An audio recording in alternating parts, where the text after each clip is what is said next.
Blue alert. 4 p.m. A Florida blue alert has been issued for Arthur Wallace, a black male, 29 years old, 5 feet 7 inches tall, 200 pounds, black hair and brown eyes, last seen in the area of 100 block of Kingston Avenue in Daytona Beach, Florida. He was last seen wearing a yellow shirt and a dark beanie. Arthur has a goatee and mustache. He has a tattoo on his neck. Arthur wears a gold grill on his teeth. He may be traveling in a 2016 Honda HRV, California tag number 70NX532. If located, do not approach. Contact law enforcement immediately.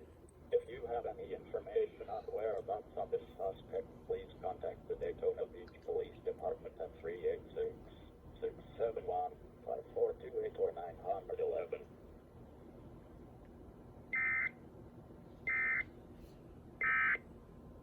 Dang.